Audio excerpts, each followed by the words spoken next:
Assalamu alaikum. This is Prapunti Chakraborty welcoming you all to the English news from BTV Chattogram. Let's begin with the headlines. Pressure of homebound people at train station and bus terminals as people return home on second day of Eid.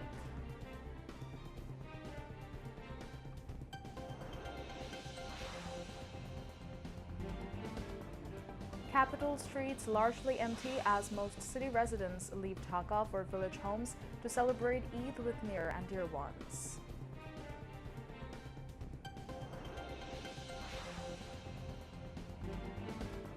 Huge number of visitors throng entertainment centers of Chattogram to enjoy long Eid holiday.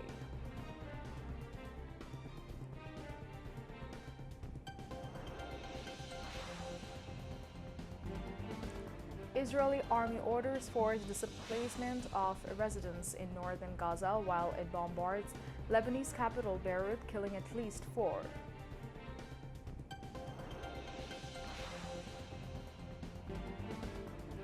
And Pakistan to face off host New Zealand in second ODI of 3-match series in Hamilton tomorrow.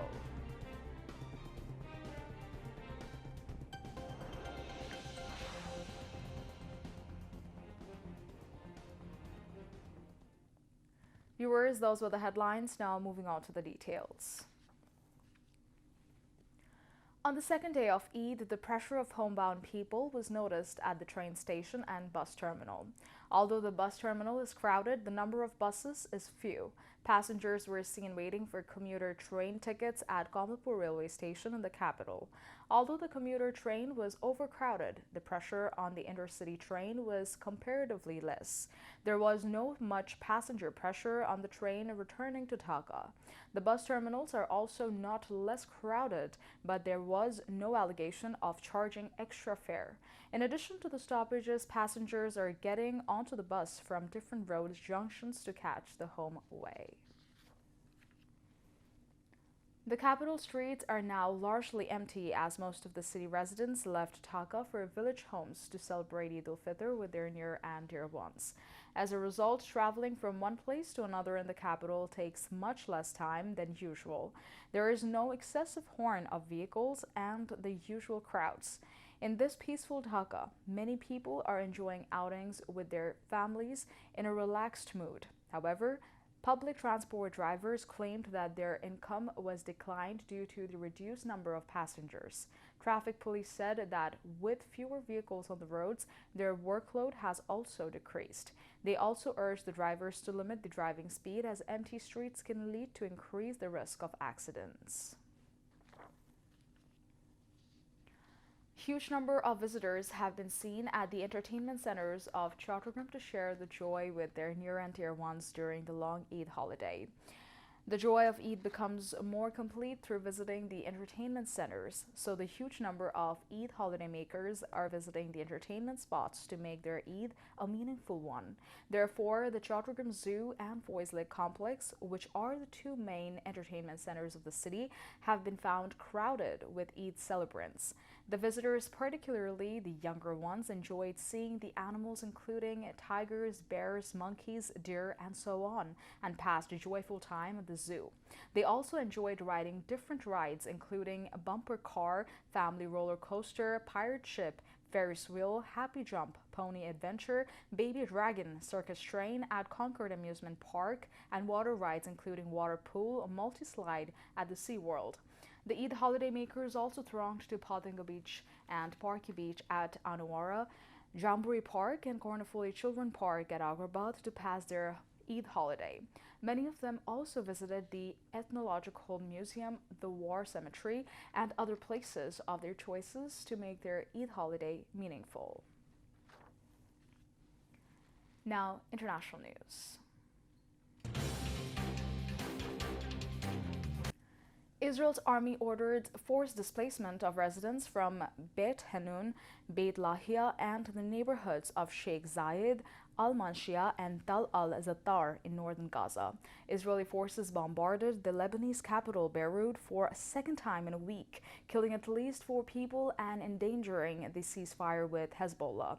Palestinians in Gaza have held funerals for their 15th emergency workers Israeli forces killed while they were trying to rescue wounded civilians on March 23rd. Meanwhile, thousands of Palestinians are fleeing Rafah in southern Gaza after Israeli forces ordered the evacuation of nearly the entire city and launched deadly attacks on the area. Gaza's health ministry said at least 50,399 Palestinians are confirmed dead and 114,583 wounded in Israel's attack on Gaza. Gaza's government media office updated its death toll about 2 months ago to more than 61,700, saying that thousands of people are missing under the rubble or presumed dead. Rescue workers saved a 63-year-old woman from the rubble of a building in Myanmar's capital today, but hope is fading away of finding survivors of the violent earthquake that killed more than 2,700 people, creating a severe humanitarian crisis caused by a civil war. The fire department in Nafaido said the woman was successfully pulled from the rubble 91 hours after being buried when the building collapsed in the 7.7 magnitude earthquake that hit on 28 March.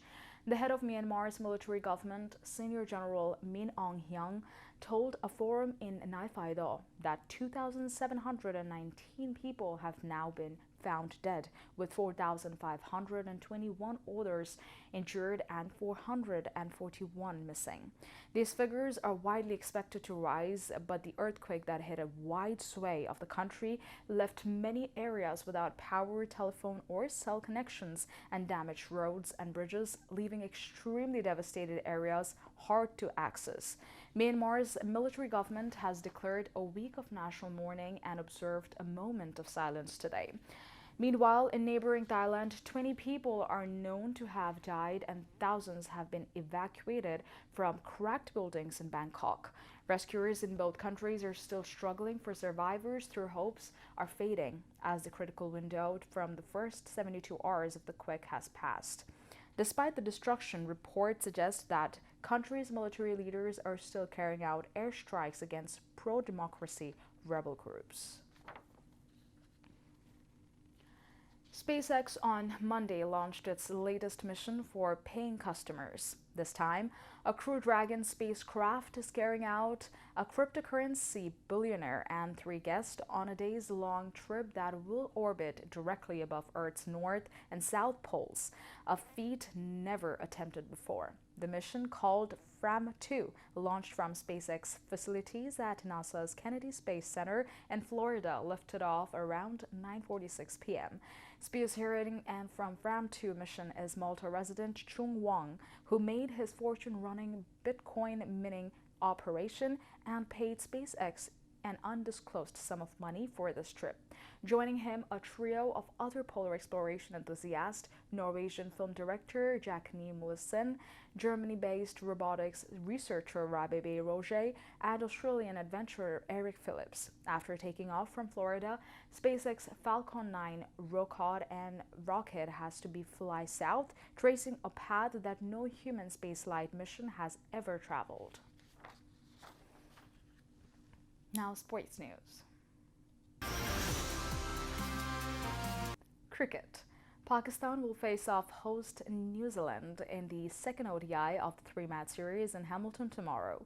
The match will start at 4 a.m. Bangladesh time. New Zealand is leading the series by 1-0 after winning the first match by 73 runs.